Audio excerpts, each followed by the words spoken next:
Silakan duduk, saudara. Mari kita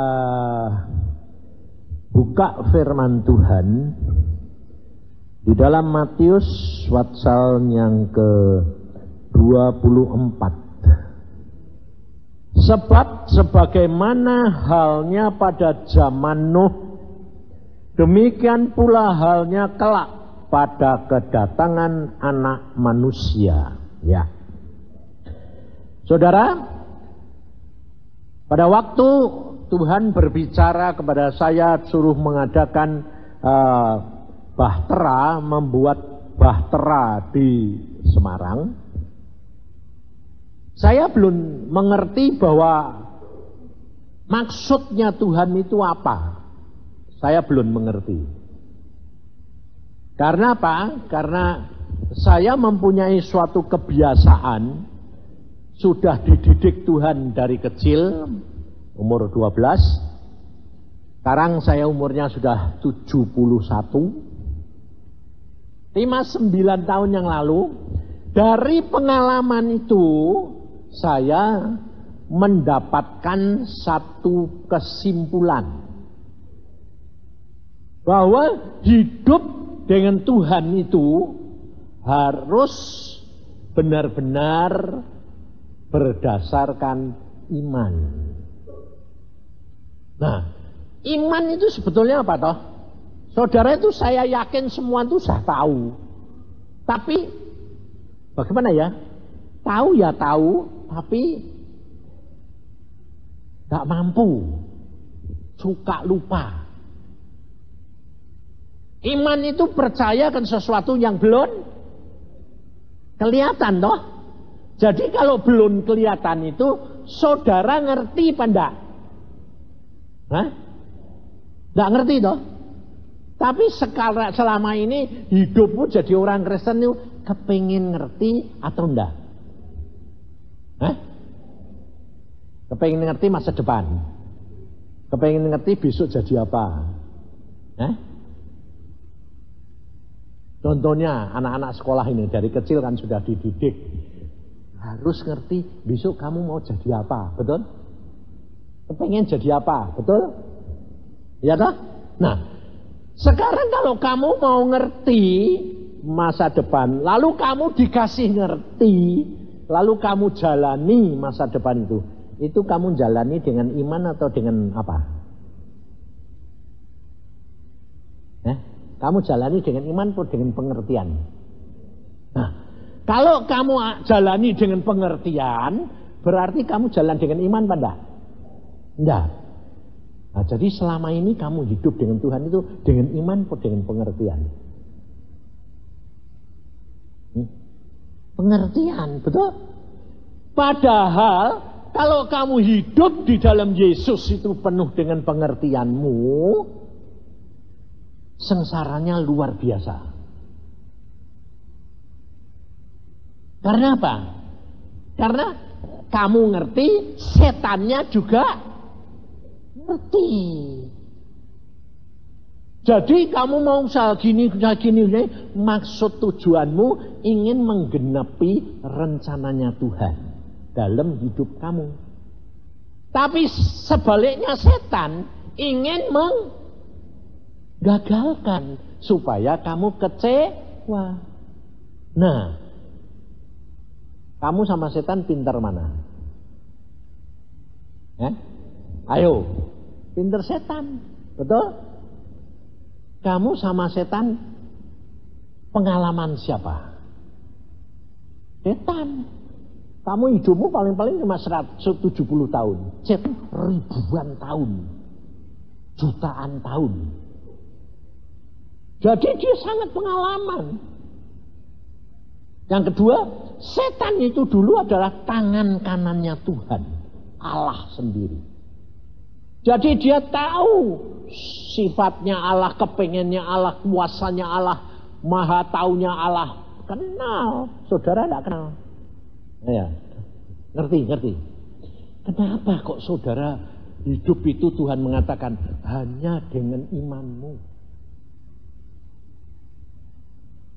Kenapa? Dan dengan imanmu kamu dapat mengalahkan dunia. Segala perkara dapat terjadi bagi orang percaya. Orang percaya itu orang Jadi dasarnya apa? Semuanya akan jadi kalau kamu jadi orang Kristen. Ini yang saya bicara orang Kristen loh ya. Jadi dasarnya semuanya itu hanya karena Nah, kalau dasarnya hanya ke iman itu percaya yang tidak kelihatan, yang belum tahu. Ayo, nah, kamu kepengen tak? Sehingga apa yang kamu inginkan, apa yang kamu alami, hadapi, kamu bisa ngatasi enggak? Tidak bisa. Kenapa? Karena kamu tidak berjalan dengan iman. Ngerti saudara? Ini kuncinya. Maka dari itu setelah saya mengalami hidup dengan Tuhan itu sampai 71 tahun ini, saya mengatakan gini, ternyata semuanya itu dasarnya cuma iman Tuhan. Iya, kamu bisa percaya, kamu bisa masuk surga hanya karena iman. Bukan karena pintar, bukan karena saleh, bukan karena apa-apa. Hanya karena iman, percaya kepada Yesus. Nah, kalau gitu, ternyata kita ini semua yang masuk surga cuma sedikit Tuhan. Betul enggak? Tuhan Yesus bilang apa? Banyak yang dipanggil, sedikit yang dipilih. Dan lucunya, yang lebih sedikit lagi itu hamba-hamba Tuhan.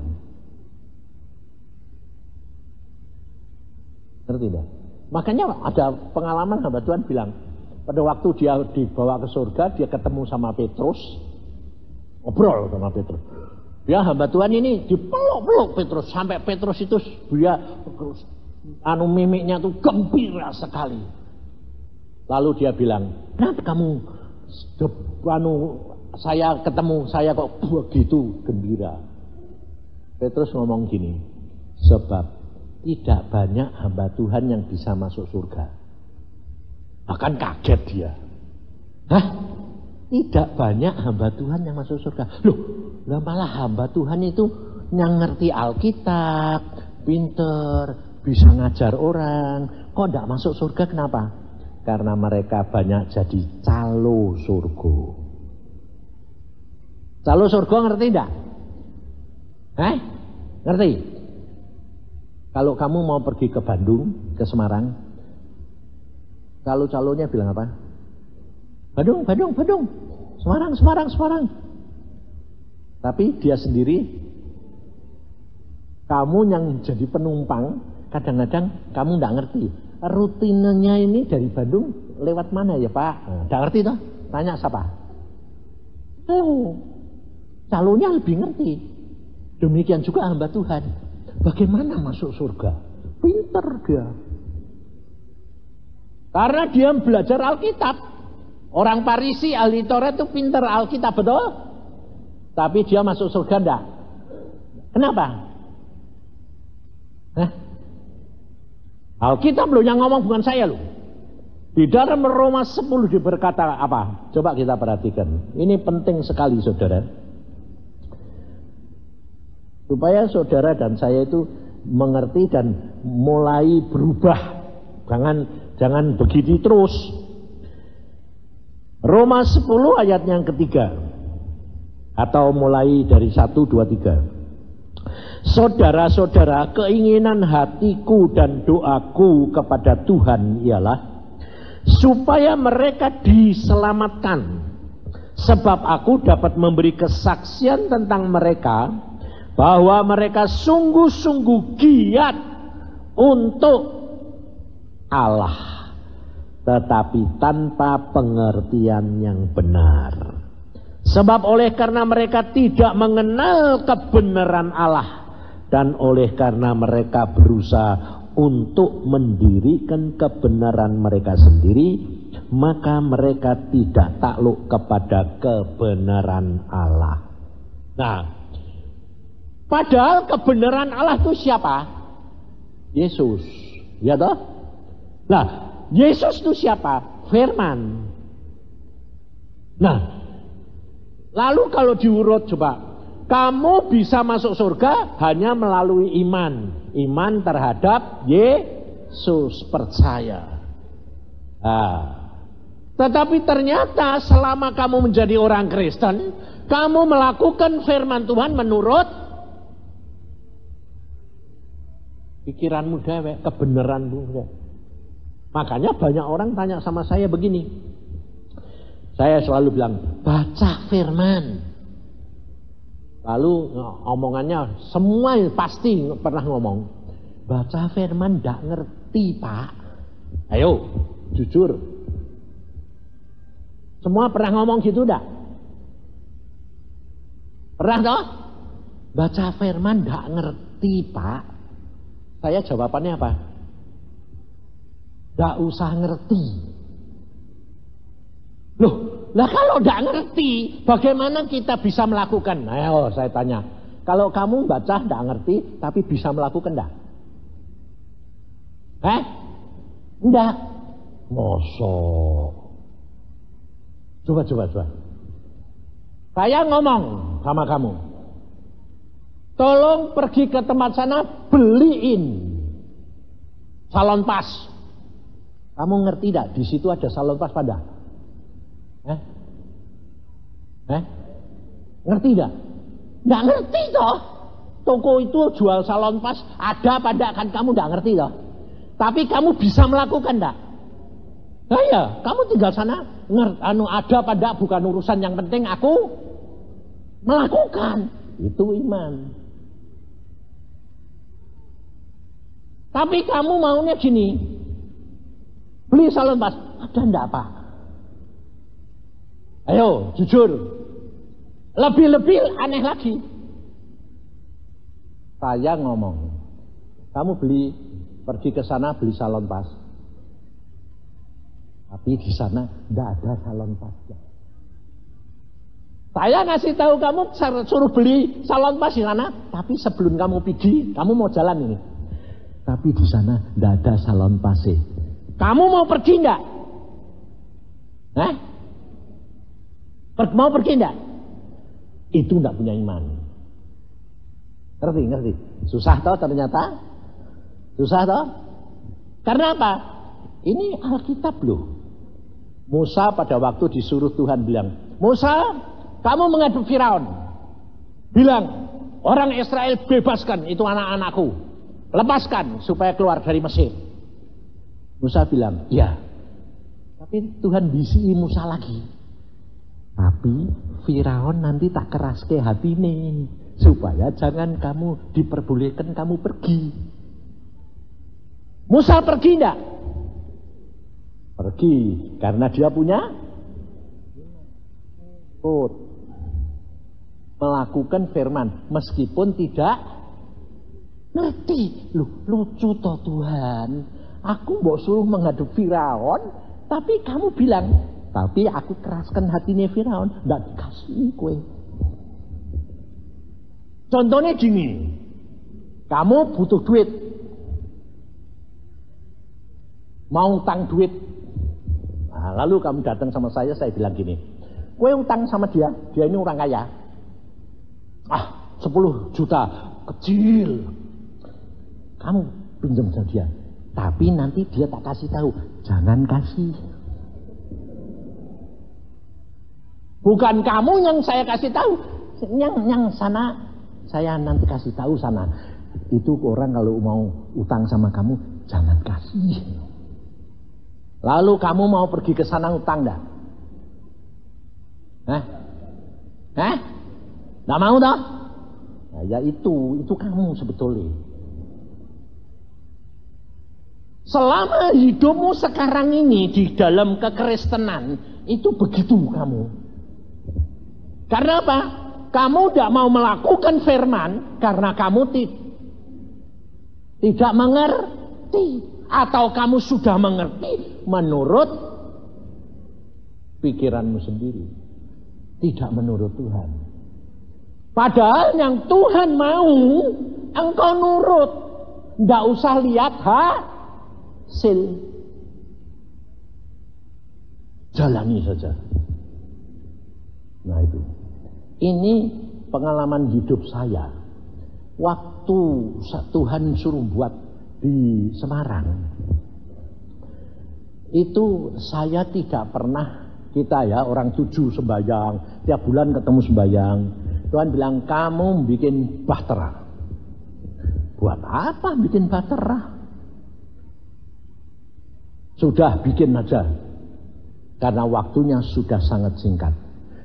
Saya tidak pernah mengerti kalau tujuannya Tuhan itu karena kedatangannya Tuhan sudah dekat. Alkitab ini tadi yang saya baca, kamu baca. Seperti zamannya Nuh. Kedatangan Tuhan itu sudah sangat singkat. Nah, tapi kalau kamu baca gitu, kalau kamu sudah baca Alkitab, lalu kamu dengar, oh ada bahtera. Kamu mungkin mikir, Nuh bikin bahtera itu 100 tahun lebih. Jadi kedatangan Tuhan, kita mau bikin bahtera di Semarang, berarti kedatangannya Tuhan masih 100 tahun lagi.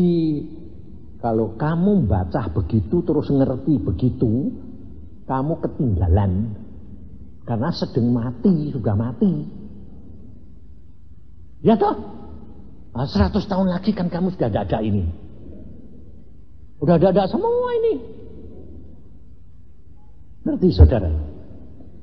Saudara dan saya itu cuma hanya apa? Nurut. Tidak usah kebanyakan mikir. Saya kalau ngomong gini, orang pintar selalu ngomong gini. Apa kita jadi orang Kristen jadi bodoh? Hah? Tidak boleh menggunakan akal budi. Salah. Kamu hidup di dalam dunia daging dan dunia roh. Di dalam dunia roh, hikmat Allah itu satu kebodohan bagi manusia. Demikian juga hikmat dunia, satu kebodohan bagi Allah. Jadi kamu tuh harus pandai. Karena Tuhan Yesus bilang gini, kamu harus cerdik seperti ular loh. Ular itu siapa? Ular itu lambangnya siapa? Setan. Loh, lucu toh? Kamu harus cerdik seperti ular. Ular lambangnya setan. Jadi kasarnya gini Tuhan. Kamu harus cerdik seperti setan. Tapi tulus hati seperti merpati. Merpati lambangnya siapa? Roh Kudus. Ayo. Lucu enggak? Lucu enggak? Tuhan itu aneh enggak? Padahal kamu dikasih tahu di dalam pengertian. Jangan seperti setan. Tuhan enggak pernah mengatakan kamu jangan seperti setan, enggak. Karena Tuhan pernah mengatakan kamu harus cerdik seperti setan. Tapi bukan berarti kamu harus jahat seperti Jadi kamu jangan lalu mikir gini, setan jahat, setan tidak baik, jadi aku jangan seperti dia dalam segala perkara. Salah. Cerdiknya ikuti. Ngerti. Tapi hatimu harus tulus kepada Tuhan. Nah, susah apa gampang? Susah kalau kamu timbang-timbang pakai pikiran. Ayo.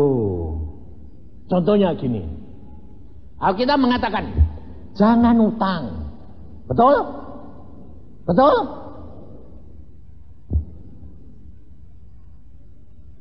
Lalu pada waktu saya tidak punya rumah, tidak punya ruang, saya bilang, Tuhan, aku nih pindah mana? Tuhan bilang, aku sudah sediakan rumah. Oh, terima kasih. Ya dah. Habis itu sudah sampai waktunya, tidak punya duit, karena apa-apa, tidak punya rumah, ada orang datang. Pak Yusa, Saya kok tergerak ke sini. Ada apa? Rumah kamu punya pindah kemana? Enggak tahu. Kamu sudah punya uang? Enggak punya. Lah kok enggak pindah? Wong kurang cuma 3 hari. Nah Tuhan ini bilang sudah disediain. Bagaimana caranya? Enggak tahu. Aku hanya beriman. Ya enggak tahu. Nah lalu dia mengeluarkan emas. Ini emas 2 kilo, pakai. Nah kalau dia bilang ini emas 2 kilo, ambil. Lumayan. Pakai kok. Loh, kalau ambil enggak utang toh. Kalau dia bilang pakai, berarti kapan aku ngembaliin? Oh, kapan saja. Nanti kalau Tuhan sudah berkati kamu. Utang enggak? Utang enggak? Hah? Ayo. Yang ini bilang utang. Yang itu bilang enggak. Bingung enggak? Aku ya bingung pedomil kamu. Dan pada waktu itu saya sembahyang, Tuhan, ini kok ada orang datang kok ini gini, aku kan berarti utang. Jawaban Tuhan malah gini, siapa yang bilang kamu utang? Tuh, lah dia datang minjemin. Dia minjemin, bukan kamu yang utang.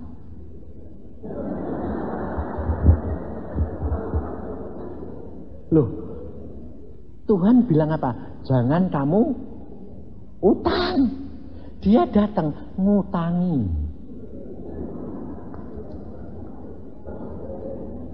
Ayo. Saya utang pada. Ayo. Nah, setelah kowe ngerti karena pintere Tuhan, nah kamu cuma gelinding aja toh, nurut aja. Oh, jadi aku ndak utang Tuhan. Ndak. Wong kowe gak ngomong kok. Aku pinjem ndak. Dia datang minjemin. Terus aku terima. Wong kowe gak utang. Alkitab bilang jangan utang. Ya toh? Padahal datang dhewe kok. Minjemin. Ndak pakai renten, ndak pakai apa. Ndak utang. Balik none kapan? Membalikannya kapan? Sewaktu-waktu kalau kamu punya duit. Nah, kalau kamu utang, mesti ada harganya yang harus dibayar. Ada bunganya, ada macam-macam. Makanya saya ngalami semua. Makanya saya bilang, coba saudara, belajar hidup dengan Tuhan itu jangan keluar daripada iman. Sebab kita tidak dapat bisa mengerti pikirannya Tuhan. Ngerti ya? Tetapi kita kerap kali membatasi jalannya Tuhan dengan pikiran kita. Nah, contoh nih, kita suruh bikin bahtera di sana. Lalu saya bilang gini, Tuhan, buat apa? Kedatanganku sudah amat singkat. Bikin saja. Lalu di mana? Di Semarang. Yang datang kira-kira berapa? Ya pakai stadion, Holy Stadion yang baru. Loh itu sedikitnya 15.000 loh Tuhan, sampai 20.000. Ya enggak apa-apa. Nah, Tuhan ngomong begitu, ya toh? Kalau saudara biasa menggunakan akal saya mesti grogi. Groginya apa? Biayanya berapa? Loh, bikin gitu itu kan mesti pakai poster, pakai pengumuman, pakai undangan, ya toh? Bayangin, saya enggak pernah mikir gitu. Bikin Tuhan, bikin. Yang datang berapa kira-kira? Pokoknya sudah bikin di sana. Ya sudah, masa bodoh. Saya enggak tanya. Enggak pernah loh. Kita orang 7 itu doa lalu bilang, ini budgetnya berapa ya Tuhan? Bagaimana dapetnya duit? Ini nanti bagaimana? Enggak. Cuma kita sembahyang. Apa yang kita lakukan Tuhan? Udah, berdoa. Gerakkan doa. Udah. Terus kita kerjasama sama gereja-gereja enggak manggil-manggil pendeta? Enggak usah. Bikin selebaran? Enggak. Tanya bujet-bujet? Enggak usah. Itu coba mau bikin seminar KKR 3 hari di sana tanpa mikir budget, tanpa mikir orang yang datang berapa. Ya kalau ada yang datang, kalau enggak mau datang bagaimana? Enggak ada, enggak pikiran. Kalau enggak datang ya kebetulan. Jadi saya tidak pernah mikir orang 7 ini sembahyang, enggak pernah mikir yang datang nanti berapa, enggak urusan. Ngerti saudara? Dan itu yang Tuhan mau. Sebab kalau kamu mulai memikirkan yang datang berapa, budgetnya berapa, apa yang harus dilakukan, gini. Takut, khawatir. Kenapa? Sebab memang tidak punya apa-apa. Ngerti saudara? Jadi yang datang segitu, ya saya juga tidak heran, juga tidak kaget. Kenapa? Lawang tidak ngurusi kok. Ya tidak heran saya. Sampai cuma saya bilang, ini orang dari mana saja? Ngapain? Kok ya bisa mau percaya itu apaan? Nah, cuma saya bilang, karena engkau yang nyuruh saya melakukan. Hasilnya apa? Bukan urusan saya. Ngerti saudara? Karena itu yang membuat saya tidak kecewa. Dan saya tidak bangga. Karena apa? Saya tugasnya cuma hanya melakukan. Ditolak ya biar, tidak ada hasil ya biar. Yang penting engkau seneng, aku nurut. Tidak ada, balik lagi saja. Sudah tak lakukan Tuhan. Hasilnya apa? Tidak tahu. Ngerti saudara? Dan itu yang Tuhan paling suka. Ngerti saudara? Demikian juga saudara kalau kita pergi ke sana, ya toh, itu bukan berarti orang yang ke sana yang selamat. Udah, Tuhan bilang, kamu bikin di sana itu pola bagaimana orang harus membawa bahtera hidupnya masuk ke dalam bahteraku. Karena pada waktu dibuat di sana saudara, yang dapat penglihatan itu banyak sekali. Penglihatan apa? Di atas Holy Stadium itu ada kapal induk bahtera yang besarnya beberapa kali. Jadi besar sekali. Dan pada waktu kita berdoa, Denny juga dapat penglihatan. Ternyata Tuhan maunya kita kapal-kapal kita ini, bahtera ini nempel masuk ke dalam kapal induknya Tuhan. Karena kapal induknya Tuhan itu ternyata aneh, kayak bilang gitu. Aneh apa? Lurus, lancip, panjang sekali sampai sedunia ini. Lalu ada bahtera kecil-kecil itu masuk nempel sehingga jadi kapal induknya besar sekali. Sehingga pada waktu gelombang datang, kapal yang begitu besar paling goyangnya cuma apa? Goyang sedikit. Tapi bahtera yang kecil itu kena gelombang gede gitu, tenggelam, hancur. Ngerti saudara? Nah, tujuannya itu Tuhan bilang, masuk bahtera hidupmu, nempel masuk ke dalam bahteranya Yesus. Sehingga nanti kalau gelombang datang, kamu tetap goyang, tapi tidak sampai hancur. Karena Alkitab berkata apa? Tuhan menetapkan langkah-langkah orang yang hidupnya berkenan. Apabila jatuh, tidak geletak. Jadi tetap jatuh enggak? Tetap, tapi tidak geletak. Jadi kalau saudara sudah masuk di dalam bahtera itu, jangan punya pikiran bahwa kamu tidak akan mengalami gelombang, angin ribut, tetap. Jadi makanya itu. Tapi kalau saudara sudah tahu dan ada di dalam bahtera itu, saudara takut enggak? Enggak. Tapi kenyataannya, tapi itu. Enggak. Tapi kenyataannya nanti kalau sudah menghadapi, takut. Loh itu namanya punya iman apa enggak? Dah, ya wis cukup lumayan dek sadar. Nah ini soalnya saudara. Maka dari itu kalau saudara ini sudah masuk, sekarang ini saudara sudah masuk, saudara jangan punya pikiran aman. Jangan saudara punya pikiran 7 tahun kelimpahan, tapi kok nyatanya aku mengalami kegagalan. Karena apa? Karena kamu berjalan bukan dengan iman, dengan pengertianmu. Padahal kamu tadi sudah nyanyi, semua baik. Jadi tidak enak pun jadi baik. Karena baiknya kapan? Sekarang belum baik, tapi nanti jadi baik. Loh.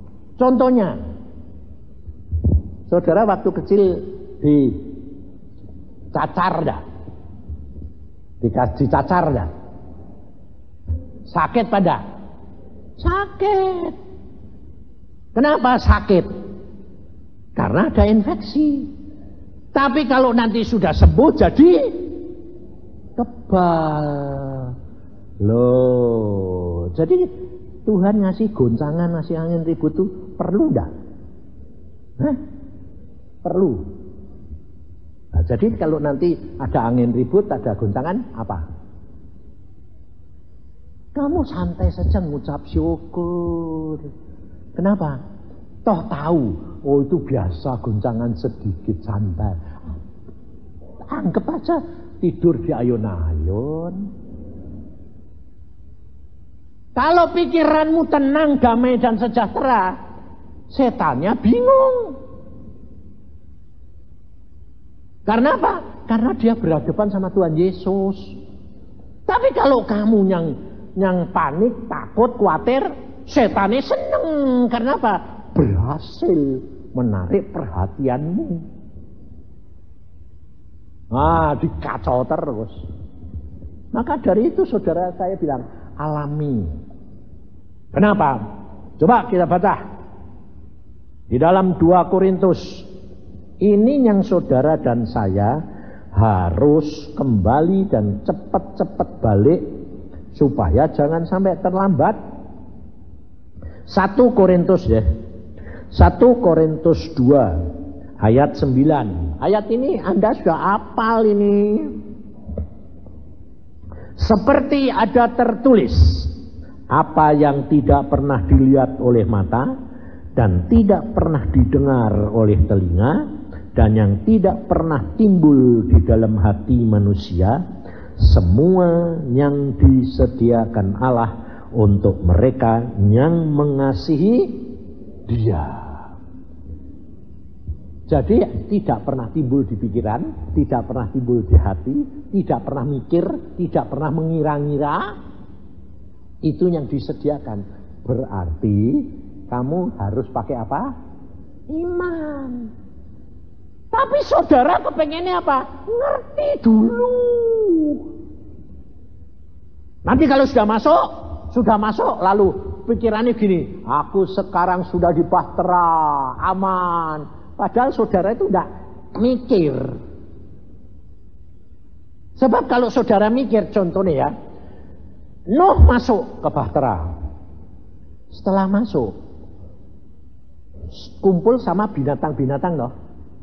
Jadi berarti Nuh itu hidupnya itu leluasa seperti gedung ini atau dia cuma dapat sekamar kecil sama istrinya tok. Cuma sekamar loh. Binatangnya segitu banyaknya, sedang perahunya itu luasnya cuma 100, kira-kira 200 meter panjangnya. Sekitar 200 meter panjangnya. 150 sampai 200 meter. Kalau sampai cuma segitu, diisi segala macam binatang. Nah, pada waktu saya dengar khotbahnya Nani, saya ketawa sendiri. Karena apa? Semua binatang masuk, termasuk kuda Nil. Dia ngomong kuda Nil, saya ketawa. Kuda Nil gak turut, karena kuda Nil hidupnya di air. Kalau ikut mati. Dia lupa kalau kuda Nil itu hidupnya di laut, di sungai. Ada gelombang sekalipun santai saja, memang dia hidupnya di air deres. Nah, masuk ke Nuh, ke kapal, tidak ada air. Mati kuda Nilnya. Jadi yang masuk itu binatang darat sama burung-burung. Lah bayangin coba. Burung macamnya banyak enggak? Binatang macamnya banyak enggak? Kalau itu buang kotoran terus tiap hari piye coba? Jadi Nuh di dalam perahu itu bau apa? Nah, kamu tahu gajah kalau buang kotoran segede apa? Itu kalau tiap hari selama kira-kira 6 bulan sampai setahun, seberapa? Kapalnya penuh enggak? Betul enggak? Kalau Nuh mikir gitu, pusing enggak? Tapi untungnya Nuh enggak mikir gitu, nurut aja, suruh masuk. Waktu binatangnya masuk, itu yang ngatur tempat tinggalnya siapa? Nuh, enggak ada. Nuh gak berani ngatur. Sebabnya apa? Bingung kalau ngatur. Kalau ngatur singa jangan jejeran sama kambing. Sebabnya logikanya kambingnya pasti dimakan. Betul? Padahal kambingnya cuma berapa, singanya 2. Berapa? Habis nanti belum keluar sudah hilang semua. Ngerti? Ayam mamnya, ayam jago, sastel loh. Jangan deket kelabang. Lah ya toh? Cicak ya dimakan, betul? Lah kalau Nuh suruh mikir gitu bingung enggak? Enggak usah bingung. Dia cuma masuk. Enggak masuk. Dia masuknya bagaimana? Ya kok bisa ngerti itu piye? Ya enggak ngerti. Saudara mikir bagaimana? Saudara selalu ngomong sama saya gini. Saya bilang, sudah jalani firman, lakukan apa yang Tuhan katakan. Lalu kamu selalu ngomong apa? Tapi aku gak bisa denger, Pak. Betul? Kalau kamu bilang aku gak denger, Pak, gak bakal denger seumur hidup. Kenapa? Karena kamu batasi Tuhan. Tuhannya engkau suruh ngomong dengan caramu, gak dengar. Tuhan nyuruh binatang masuk ke kapalnya Nuh, itu binatangnya dengar enggak? Dengar pada Tuhan yang ngomong?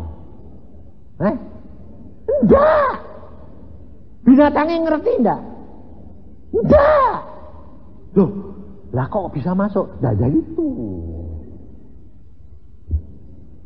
Nah kalau saudara baca Alkitab, ini ada contoh nih saudara. Contohnya apa? Elia pada waktu di sungai Keret, sungai ini sudah kering, Tuhan sing ngomong sendiri. Elia, kamu pergi ke Sidon, ke Sarfat, daerah Sidon. Aku, Tuhan bilang, sudah memerintahkan seorang janda ngasih makan kamu. Elia nurut aja. Elia dikasih tahu enggak jandanya siapa, rumahnya mana? Enggak. Elia, ke Sarfat Tuhan. Ya wes, datang saja.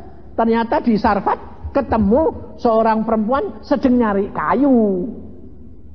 Lalu dia enggak pusing. Kamu yang diperintah Tuhan kasih makan saya ya? Enggak. Kalau kamu kan gitu. Ya dah? Nyari gini toh. Oh, Tuhan sudah nyuruh perempuan janda ngasih makan saya. Jadi kalau kamu datang ke Sarfat cari siapa? Hah? Cari janda toh? Nah, padahal Elia itu kawin pada? Enggak, laki-laki sendiri. Cari janda, enggak repot. Sakota enggak bingung. Ada nabi cari janda. Elia enggak mikir, nurut aja. Jalan masuk Sarfat. Capek duduk siang-siang. Ada perempuan nyari kayu. Dia enggak tanya, kamu janda? Enggak. Dia cuma ngomong, tolong aku minta minum. Oh ya, jangan pergi dulu. Bikin roti buat saya. Apa? Aku nggak punya tepung, nggak punya roti. Aku punya cuma segenggam. Dari itu tak bikin buat anakku, mbak. Aku makan. Ya, dari situ justru Elia tahu. Oh, bikin buat saya dulu. Loh, sekarang saya tanya. Janda ini mikir enggak? Kalau dibuat Elia, dia nanti makan apa? Janda ini mikir enggak? Janda ini mikir enggak? Mikir. Yang mikir itu kamu, bukan ini. Janda ini mikir, janda ini enggak ngelakuin. Karena apa? Lah punya segenggam kok diminta. Janda ini enggak pernah mikir. Cuma bilang, apa? Bikin buat kamu dulu. Ya sudah dibikin. Karena dia bilang, kalau kamu bikin, nanti tepungnya ndak habis. Sudah. Jandanya tidak pernah dengar Tuhan ngomong. Janda itu tidak pernah dengar Tuhan merintah. Tapi Tuhan mengarahkan. Ngerti? Demikian juga binatang-binatang itu. Tuhan bilang, masuk. Tuhannya ngomong, tapi binatangnya tidak ngerti, tidak usah ngerti. Yang penting nurut. Aku kok tergerak begini. Ya sudah, kalau kamu tergerak itu dengar suara enggak? Enggak, terdorong. Ya toh? Demikian juga contohnya. Saya ini kan sudah hamba Tuhan yang sudah tidak nginjil kemana-mana, hanya pergi kalau diutus. Tapi kok orang-orang yang ngirim berkat pada saya itu kok tidak putus-putus, kenapa? Sampai saya kerap kali tanya, mengapa kamu bisa kirim? Tidak tahu Pak. Tuhan ngomong apa? Tidak ngomong apa-apa. Tapi rasanya aku ini kok tergerak memberi. Lah kok kamu beri? Lah rasanya didorong. Ini kejadian baru Desember ini. Saya di Semarang, saudara. Waktu pergi ke Semarang, nah nih adik saya ini nakal. Kalau sama saya itu nakal itu batang. Ini saudara-saudara ikut. Nanti habis Semarang kita kumpul istirahat. Alasannya gitu, pinter deh. Oh iya bagus. Jadi tidak usah pulang ke Bandung, istirahat ya. Aku sudah bilang oke. Tapi oke, dia cari penginapan. Yang satu villa itu 8 kamar.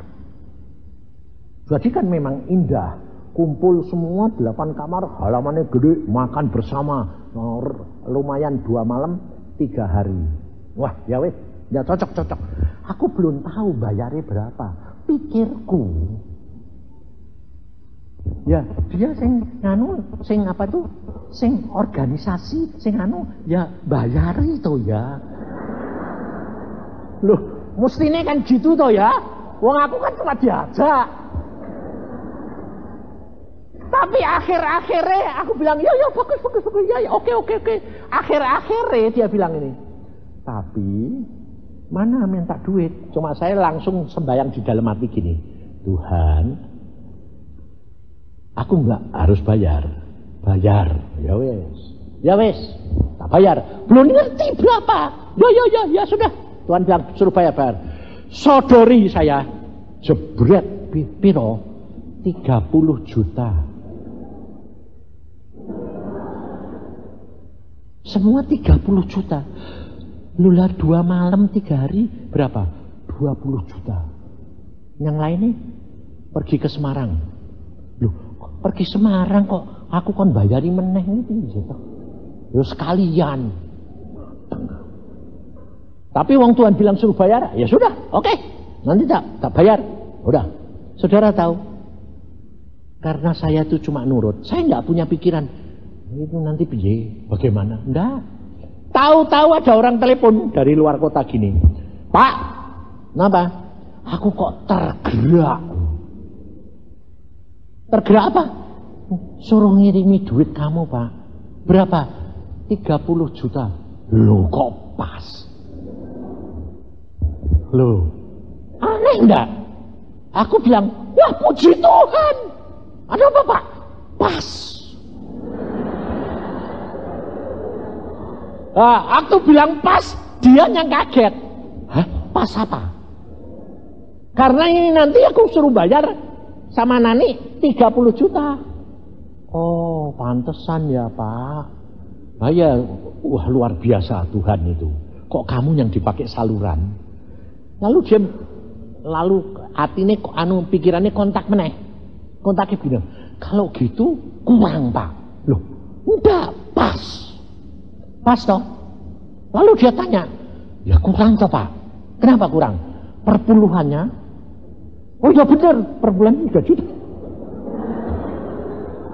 Tapi aku sudah punya, yang 3 juta aku punya. Udah pas, aku bilang itu. Itu anugerah, ya toh. Enggak aku yang bayar toh. Dia yang bayar, digeraki Tuhan. Saudara tahu? Dia balik gini. Oh kalau gitu kurang Pak. Pantesan aku suruh telepon kamu. 30 itu cukup enggak? Lu pas aku bilang itu. Oh enggak Pak, berarti kurang. Nah terus aku mesti nambah lagi. Aku enggak usah, pas. Enggak, saya tambah. Ya sudah, saya pikir ditambahi 5 juta kayak wong perpuluhannya 2 juta toh. 3 juta toh. Saya pergi ke bank besoknya Pak, ditambahi 50. Bingung enggak tuh? Aku sampai, loh berapa? 50. Tak telepon. Loh kamu nambahin kok 50? Lah ya, daripada 5 juta lebih baik 50 aja. Ayo. Saya mikir enggak? Saya mengharapkan enggak? Hah? Itu Tuhan. Ngerti saudara?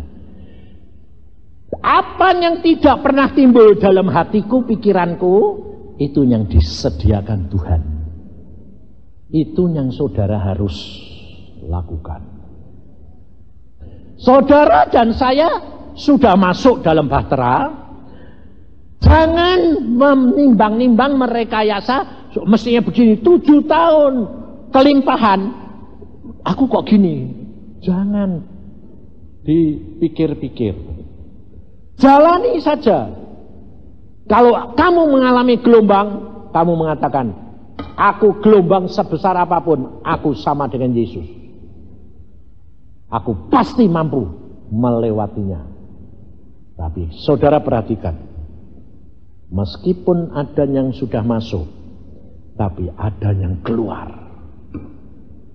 Ngerti? Ada yang diundang, tapi tidak mau datang. Ada yang sudah masuk, tapi keluar lagi. Hal ini pada waktu di Semarang itu, kan ada anak cucuku yang dapat penglihatan 3 pintu itu justru anak Denny, anak Semi, anak Iin. Yang masih 10 tahun ke bawah. Dia bilang, Kong ada 3 pintu Kong. Pintu apa? Pintu neraka, pintu bahtera, pintu surga. Hah? Lalu ada yang jalan ke surga, ada yang jalan ke bahtera, ada yang jalan ke neraka. Loh, kok bisa gitu? Tuhan berkata, tidak semua yang ikut, dia meresponi. Tidak semua yang ikut, dia mau. Karena dia pakai pertimbangan pikirannya sendiri. Ngerti saudara? Dan akhirnya banyak juga yang terhilang. Maka dari itu hari ini saya diundang sama Nani karena disuruh Tuhan. Terus saya bilang, Tuhan aku datang. Ya, untuk apa Tuhan? Beritahukan. Mereka harus kalau sudah masuk beriman. Jangan banyak pertimbangan-pertimbangan. Jalani saja hidup ini. Lalu berikan mereka kurungan kuasaku yang melindungi dia. Dari kurungannya itu aneh, saudara. Tuhan mau memberi kepadamu dan kepadaku ini kurungan itu ya kayak kurungan gitu. Tapi kamu jalan ikut terus. Kalau ada serangan dari luar, tidak bisa kena kamu selama kamu di dalam kurungan. Tapi kamu bisa keluar dari kurungan ini. Artinya kamu lepaskan atau lubang-lubang kurungan itu karena kamu bikin sendiri. Nah, lubangnya itu apa? Kekhawatiran, ketakutan, kurang percaya. Betul. Demikian kamu ada kekhawatiran, ketakutan, lubang. Dan kesempatan iblis untuk menyerang kamu. Sehingga tetap kena pencobaan itu. Ngerti saudara? Maka dari itu, karena apa? Apa yang sudah saya katakan tadi. Kita harus berjalan dengan iman, percaya. Tidak usah ngerti. Kalau kamu menghadapi masalah, umpamanya, usahaku ini kok macet gini Pak, kok aku mesti bayar utang gini, harus buangin semua, harus tinggalkan semua, sampai rumah pun tinggal. Ya sudah, yang penting kamu bertobat, minta ampun, aku harus tinggalkan Tuhan. Ya sudah, sebab saudara tahu, Nuh pada waktu masuk ke Balam Bahtera, rumahnya dibawa enggak? Harta bendanya dibawa enggak? Nah, tinggal semua. Jadi kalau memang itu harus terjadi kepadamu untuk diambil semua, ya silahkan. Sebab Tuhan pasti tahu yang terbaik buat aku. Tinggal saudara itu percaya. Udah jangan takut. Katanya kelimpahan Pak. Kok saya malah bangkrut? Loh, di dalam perjalanan kamu Tuhan lihat bahwa kamu kalau bawa barangmu itu nanti tidak masuk karena kapalnya tidak cukup. Jadi harus ditinggal. Dan juga jangan seperti istrinya Lot. Barangnya sudah ditinggal, tapi atine masih di barang. Karena Tuhan Yesus berkata apa? Di mana hartamu, di situ hatimu. Noleh jadi tiang garam, tetap ketinggalan. Saudara. Maka dari itu saudara, kita hari ini minta kurungan itu supaya kamu bisa di dalam perlindungan ini. Tapi bukan berarti kurungan ini kamu tidak ngalami apa-apa. Kalau selama kamu tetap hidup di dalam iman, tidak ada apa-apa. Tapi kalau kamu keluar, pasti dicakar setan. Karena setan itu adalah singa yang ompong. Alkitab yang ngomong, dia mengaum-ngaum karena ingin jangan merekam, gak ada diterkam, nelen. Kamu singanya mau nelen, karena apa? Tidak punya gigi. Tapi jangan kira dia tidak bisa nyakar. Giginya tidak ada. Jadi sana nelen. Tidak digigit kamu, ditelen mentah-mentah. Tapi mencakar bisa. Jadi kalau kamu keluar, cakar. Cakar itu tidak mati, tapi sengsara, sakit. Ngerti saudara? Maka itulah yang saudara dan saya perlukan. Jalan terus dengan iman, tidak usah ngerti banyak. Yang penting percaya bahwa Tuhan pasti baik dan Dia menjurus kepada penyelesaian. Kalau Tuhan lihat bahwa kamu menghadapi nanti penderitaan ini tidak kuat, Tuhan bawa pulang. Penak toh? Penak. Jadi tidak usah takut mati. Karena Tuhan sudah bilang sama saya, orang yang masuk ke dalam bahtera, ada yang harus ngalami, ada yang enggak. Dari pulang dari Semarang itu, ada beberapa orang sudah pulang ke surga. Sudah ada. Karena memang pintunya ada surga, ada bahtera sama neraka. Jadi saudara harus tahu, kalau saudara diberi kesempatan masuk pintu bahtera, alami.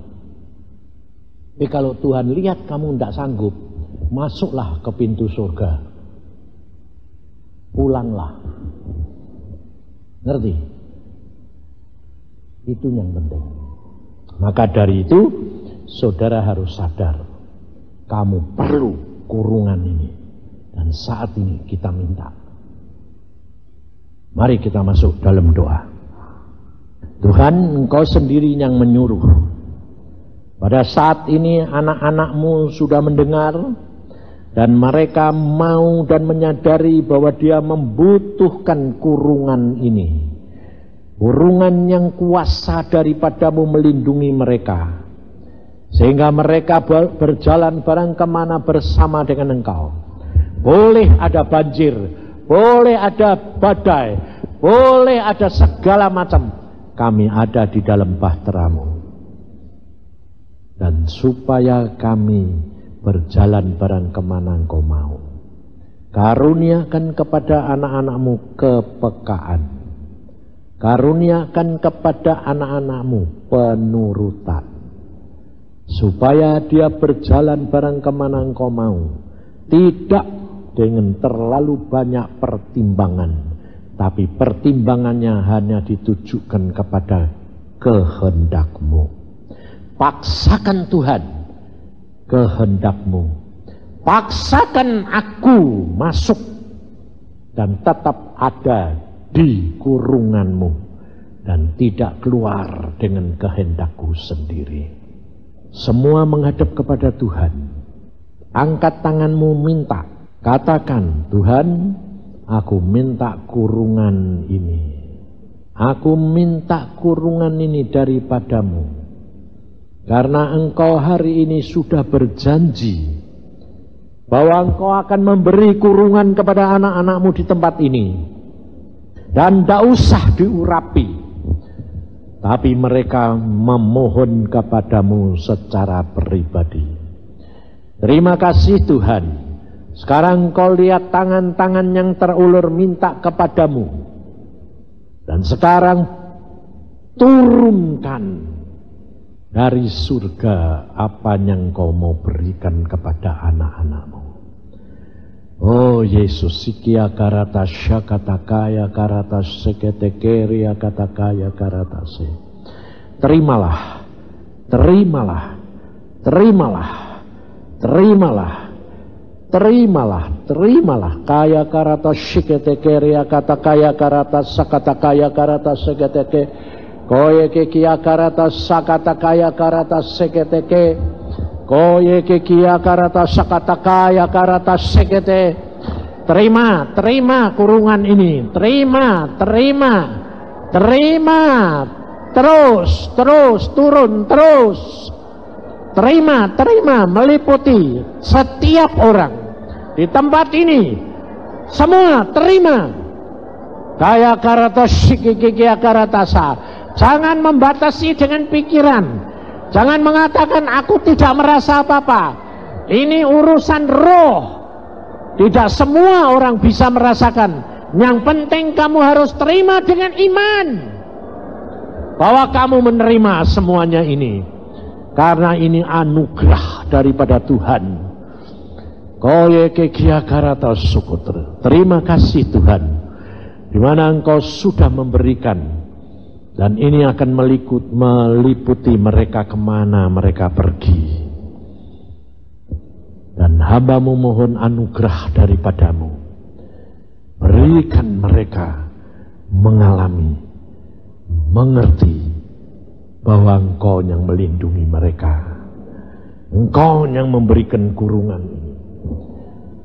Dan selama ini mereka supaya dapat menikmati, merasakan, supaya kemuliaan-Mu boleh dirasakan, dan mereka boleh menjadi saksi-Mu, dan mereka boleh mengalami bahwa Yesus itu penuh kasih dan sayang.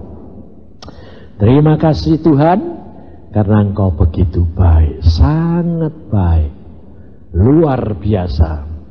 Dan hamba-Mu mohon iman yang daripadamu. Karuniakan iman daripadamu, supaya mereka mampu bertahan di dalam perlindungan dan di dalam bahtera. Sehingga jangan ada satu di antara mereka yang terhilang, tetapi semua dapat diselamatkan. Terima kasih Tuhan akan kasih sayang dan anugerah-Mu. Ucapkan syukur, ucapkan syukur, ucapkan syukur. Kaya karata shikete keria kata sakata kaya karata. Hamba Tuhan Petrus, saya hendak kamu naik. Ucapkan syukur, ucapkan syukur, ucapkan syukur.